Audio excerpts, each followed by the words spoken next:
I stand frozen in my father's private dining room, the crystal wine glass slipping from my fingers as if in slow motion. The crash against the hardwood floor punctuates the silence that followed his announcement.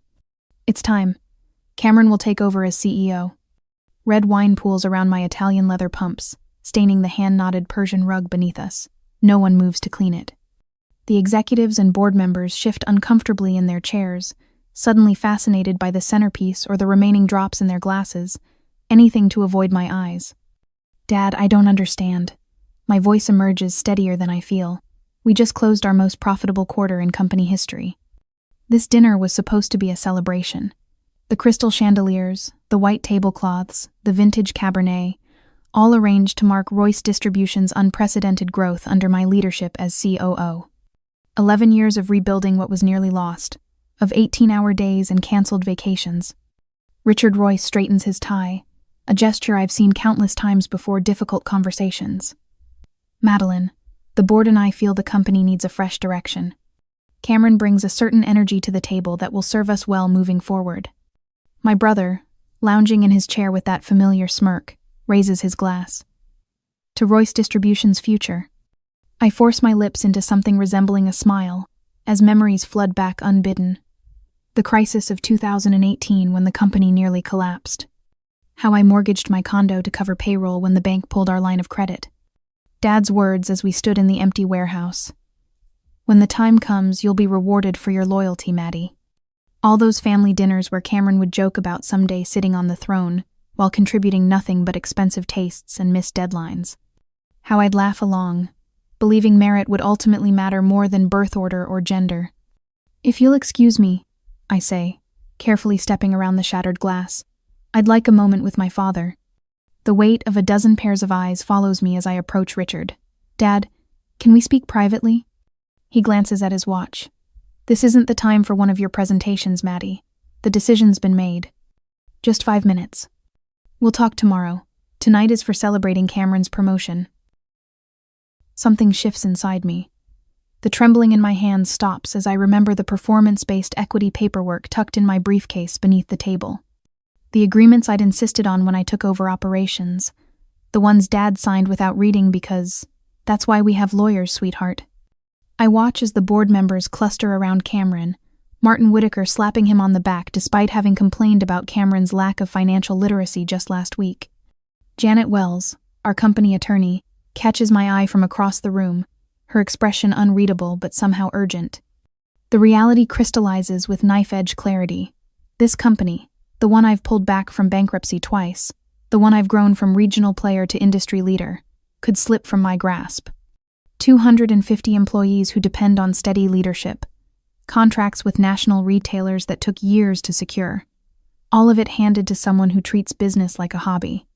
My father turns away, already accepting congratulations for his bold leadership transition, from sycophants hoping for favors from the new regime. The diamond cufflinks I gave him for his birthday catch the light as he raises a fresh glass. And in that moment, standing alone amid celebration, I finally understand what I've denied for years. My father will never see my true value. Not because I haven't earned it, but because he never intended to look. I straighten my shoulders and pick up my briefcase. They think this is the end of the story. They're wrong. That night after celebration, I slip off my heels at the door of my condo, tossing my keys into the ceramic bowl on the entryway table. The silence wraps around me like a shroud. No congratulatory calls from clients. No celebratory champagne in the fridge, just the hollow echo of my father's betrayal ringing in my ears. My briefcase feels heavier than usual as I carry it to my home office. The space is minimal but efficient. Clean lines, organized files, a large monitor, and the antique desk lamp my grandmother left Metha only Royce who believed women belonged in boardrooms, not just living rooms. I pour myself 3 fingers of bourbon, neat. The amber liquid catches the light as I settle into my leather chair and pull out the executive shareholders agreement. Something Janet said at the dinner keeps circling in my mind. Remember what you signed for the Series B funding. The pages feel cool beneath my fingertips as I flip through the legal jargon. My hand stops, suddenly trembling, as I trace the signature lines on page 47. The words leap off the page. Performance-based equity transfer, triggered by 3 consecutive quarters of growth exceeding 15%. I blink, reading it again and again. 62%. I hold 62% of the voting shares.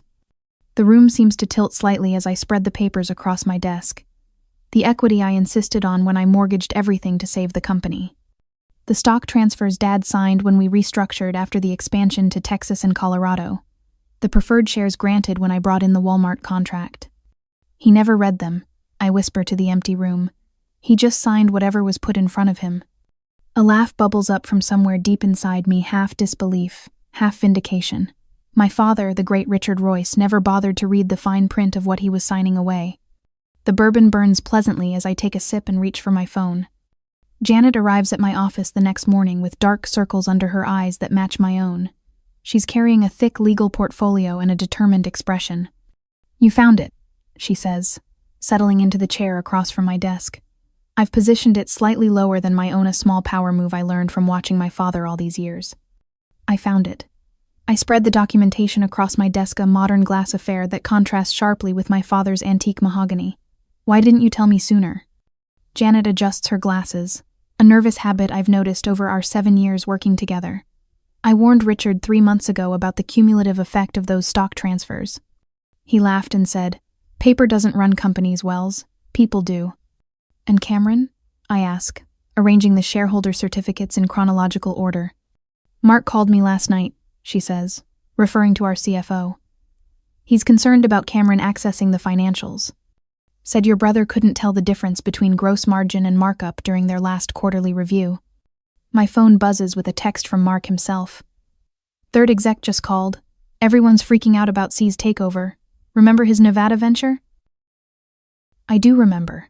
Cameron's attempt at running a distribution center in Las Vegas lasted 8 months before Dad had to step in and sell the facility at a loss. The memory of flying out there to help clean up the mess still makes my jaw clench. "The executive team has concerns about Cameron's previous ventures," Janet says, echoing my thoughts. "They're worried about what this means for the company's stability." What it means. I lean back in my chair, the weight of responsibility settling deeper on my shoulders. It means 250 families could lose their livelihoods if he runs this company like he ran Las Vegas. Janet nods, passing me another folder. The Tesla contract is up for renewal next month. They specifically cited leadership continuity as a key factor in their vendor evaluations. "And Walmart?" I ask, already knowing the answer. "Their procurement VP called me this morning. They've heard rumors." Janet's voice drops. "They're watching closely. Any hint of instability, and they'll start exploring other distribution partners." I stand and walk to the window, staring out at the Denver skyline. The morning sun glints off glass buildings, each one housing companies and people with their own struggles and dreams. 250 employees, families with mortgages, college tuitions, medical bills, all potentially jeopardized because my father couldn't bring himself to acknowledge his daughter's competence. This isn't just about my wounded pride anymore. It's about survival theirs and the company's. I turn back to Janet, who's watching me with an expression I can't quite decipher. "There's one more thing you should know," she says, tapping a passage in the agreement. "Any CEO appointment requires majority shareholder approval." "Meaning my approval," I say slowly, the implications unfolding like a map to territory I never expected to navigate. "Exactly." A small smile lifts the corner of her mouth. "Richard can't install Cameron without your signature." I sit back down, running my finger along the edge of the document that gives me control of the empire I helped build. The power I never knew I had until my father tried to take everything away. As I sat there looking at the documents that gave me control, I wondered if I should confront my father immediately or prepare a strategic response first. Immediate confrontation would satisfy my hurt pride, but patience might allow me to secure a more decisive victory. What would you do when faced with family betrayal masked as business as usual? The company-wide email arrives at 7:42 Monday morning while I'm reviewing last quarter's profit margins. Effective next Monday, Cameron Royce will assume the role of Chief Executive Officer. It reads, My father's signature sits below a paragraph praising Cameron's visionary leadership and fresh perspective. I close my laptop and stare out my office window at Denver's skyline. A strange calm washes over me, like the stillness before a tornado. My phone buzzes with messages from department heads seeking clarification. The marketing director wants to know how this affects the rebranding initiative. The warehouse manager asks if the expansion to Seattle is still happening. By noon, the rumors have spread through every department. Susan from accounting stops by my door, hesitates, then walks away without speaking. 2 vice presidents cancel our standing meeting without explanation. The uncertainty ripples through the building like an invisible current. I'm reviewing personnel files when my assistant knocks. Miss Royce, I just received notification that Mr. Cameron has scheduled meetings with Westmont Supply and Altitude Logistics for tomorrow. Our 2 largest clients. The ones whose contracts I personally negotiated after months of careful relationship building. Thank you, Andrea. Please forward me the calendar invitations. After she leaves, I clench my fists until my nails dig into my palms. Cameron is moving faster than expected, establishing himself with key clients before the official transition. A strategic move I might admire if it weren't aimed at undermining my position. That evening, I discover Cameron has accessed confidential files regarding our upcoming contract negotiations with Thompson Manufacturing. The server logs show he downloaded pricing models and customer acquisition costs information that took my team months to compile. The thought of him presenting my work as his own makes my stomach clench. The weight of it all crashes down at 2 a.m. when I find myself still awake, rearranging sticky notes on my home office wall. Blue for immediate threats, yellow for potential allies, green for legal options. Sleep feels like a luxury I can't afford while Cameron dismantles 11 years of my work. By Thursday, dark circles have formed beneath my eyes. My kitchen counter holds a collection of half-empty coffee mugs and untouched meal delivery containers. I begin documenting every company achievement under my leadership expansion to 7 new states, the successful navigation through supply chain disruptions during the pandemic, the technology overhaul that increased efficiency by 32%. The list grows longer each hour, not for my ego but for ammunition. Friday morning, Janet appears at my office door carrying 2 coffees from the local place that roasts their beans in small batches. She sets one on my desk and takes a seat without invitation. My grandmother always said, "The quiet ones are planning your funeral, while the loud ones are just planning their outfit for it." Her mouth quirks up at one corner. For the first time in days, I laugh. The sound feels foreign in my throat. Your grandmother sounds like she would have made an excellent corporate attorney. She would have eaten most of the board for breakfast. Janet agrees, sipping her coffee. Monday morning arrives with perfect clarity. I dress with deliberate Korea charcoal suit with subtle pinstripes, emerald silk blouse, grandmother's watch, war attire. When my father and Cameron stride into the boardroom at 9 sharp, they carry the confident air of men who believe the battle already won. Cameron lounges in a chair while scrolling through his phone. My father straightens his tie, that familiar gesture, before nodding to the folder in front of me. "This won't take long, Maddie. The papers just need your signature." I stand slowly, smoothing my hands along the polished mahogany table. Before we proceed, there's something I believe the board should see. With one keystroke, I project the executive shareholders agreement onto the screen behind me. The room falls silent as I highlight Section 7, Paragraph 3. Any CEO appointment requires majority shareholder approval. My voice remains steady as I scroll to the ownership percentages. As the holder of 62% of voting shares, I'm afraid I cannot approve this appointment. The blood drains from my father's face as he stares at the document he signed 3 years ago, too busy to read the technical details. Cameron's phone slips from his fingers, clattering against the table.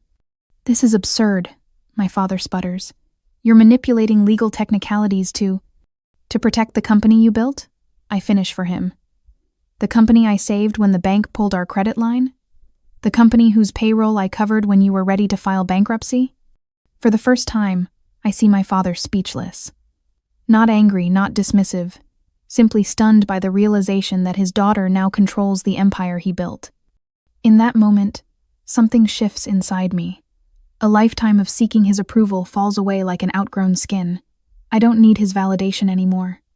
The numbers, the contracts, the growth under my leadership, they speak for themselves. Janet stands quietly behind me, arms crossed. Mark Peters, our CFO, slides a financial report across the table toward my father quarterly projections, showing consistent growth under my direction. "We believe in Madeline's vision for Royce Distribution," Mark says, the first time he's ever addressed my father by anything other than sir. I stand taller, drawing strength from their support. These colleagues respect what my family dismissed: my business acumen, my strategic mind, my unwavering commitment to this company's future. Later that afternoon, I prepare 2 folders in my office. The first contains a generous offer for my father to remain as chairman emeritus with a substantial compensation package.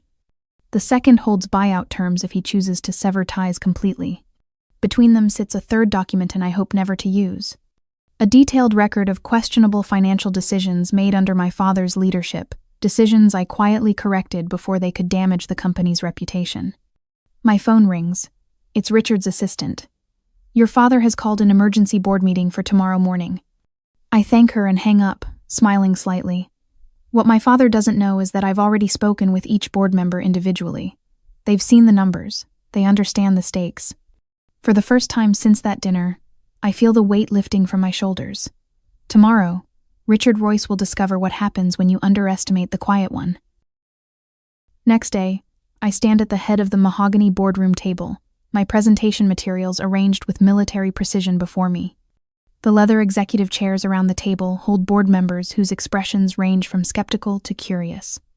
Father sits opposite me, his fingers steepled beneath his chin, while Cameron lounges nearby, his casual posture betraying his assumption that this meeting is a mere formality. "Thank you all for attending this emergency session." I begin, my voice steadier than I expected. "I'd like to present some facts about Royce Distribution's performance under my operational leadership." I click the remote, and the first slide illuminates the wall-mounted screen. Bar graphs climb like skyscrapers, each one taller than the last. In the past 3 years, we've achieved 300% revenue growth.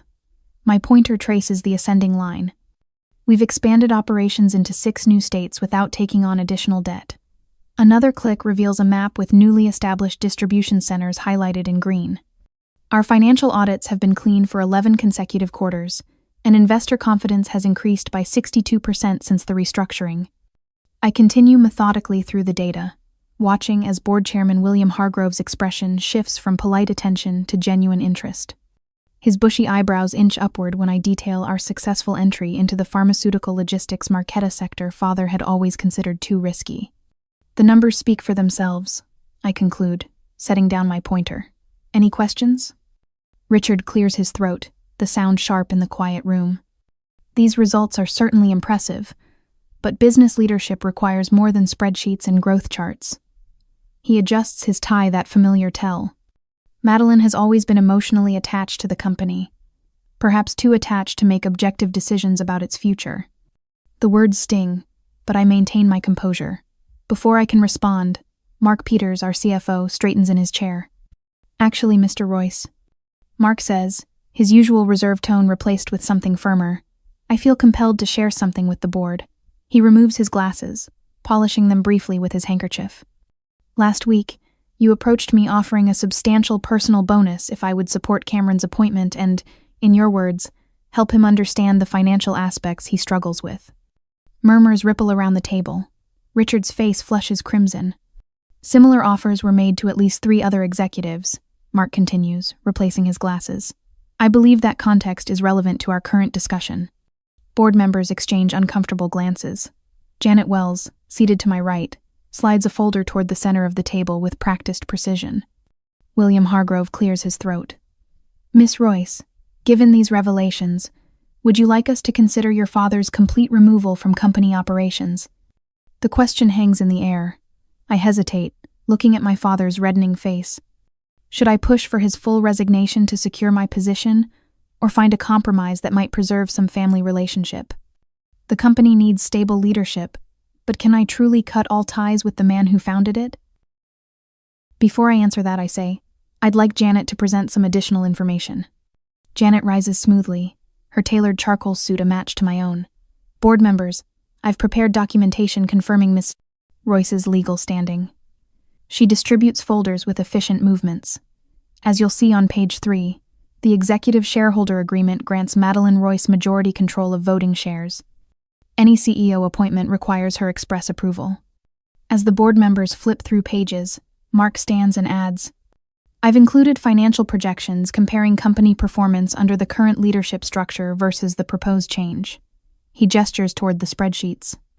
"The stability factor alone represents a 22% value difference in our upcoming contract negotiations." The room falls silent as the information sinks in. Chairman Hargrove removes his reading glasses after examining the documents. It appears the board was not provided complete information when we discussed this transition, he says, his tone measured but pointed. Legally and practically, Miss Royce has both the authority to reject this appointment and compelling reasons to do so. I watch Cameron's confident smirk fade as realization dawns. His fingers drum against the tabletop in an erratic rhythm, a nervous habit from childhood. Perhaps we should reconsider the succession plan entirely, suggests Elizabeth Winters, the longest-serving board member. She turns toward me rather than my father, a subtle but significant shift. Madeline, what structure would you propose moving forward? Others begin addressing their questions to me as well. Richard watches this transfer of attention, his jaw clenched tight enough that I can see a muscle twitching beneath his skin. After the board unanimously acknowledges my legal position, Richard rises from his chair. His shoulders have lost some of their authoritative squareness. Madeline, he says, voice lower than before, might I have a word? As family, not business. I meet his gaze steadily, aware that every person in the room is watching this exchange, this moment when the balance of power visibly shifts. For once, I'm not the one asking for time or attention. Of course, Dad, I reply, after we conclude the official business. I return my attention to the board, ready to outline my vision for Royce Distribution's future, one that I will shape according to my own design. Tuesday next week, I stand at the conference room window, watching storm clouds gather over downtown Denver. The metaphor isn't lost on me as I straighten the folders on the polished mahogany table. One folder contains a generous advisory role offer. The other holds buyout terms that would remove my father and brother from Royce Distribution permanently. The boardroom door opens, and I turn to see Richard and Cameron enter with matching expressions of condescension.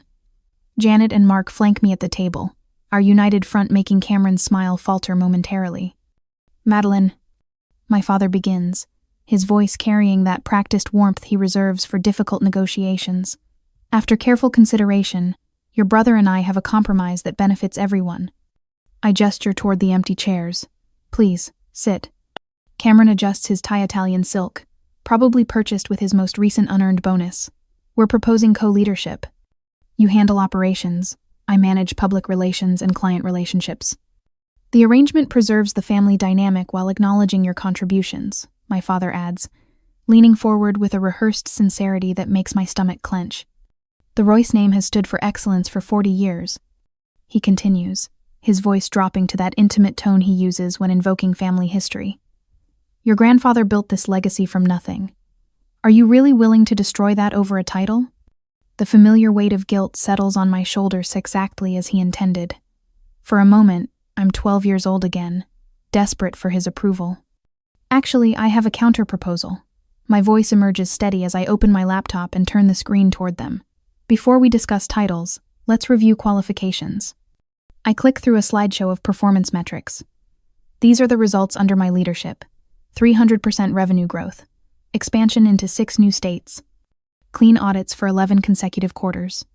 Cameron shifts uncomfortably as I continue to the next slide. And these are the projects Cameron has managed in the past 5 years. The page displays a chart of missed deadlines, budget overruns, and abandoned initiatives. Each failure quantified in merciless detail. The Westridge contract he lost cost us $2 million in projected revenue. The Atlanta warehouse expansion he supervised went 40% over budget. The software implementation he insisted on handling personally failed basic security standards, requiring a complete restart. I stand, moving to the head of the table, me father's traditional position. I didn't build this company to watch it collapse under incompetent leadership, even if that leadership shares my last name. Mark slides forward a financial report. The board has reviewed these metrics. They understand the implications. Janet adds, several key clients have expressed concerns about the proposed transition. Walmart specifically asked for reassurance about management stability. My father's face flushes. This is absurd. Clients don't dictate our internal structure. They don't have to, I reply. They simply take their business elsewhere if they lose confidence in our leadership. I place both folders on the table and slide them across. You have 2 options. The blue folder contains terms for an advisory role with appropriate compensation, but no operational authority. The red folder contains buyout terms.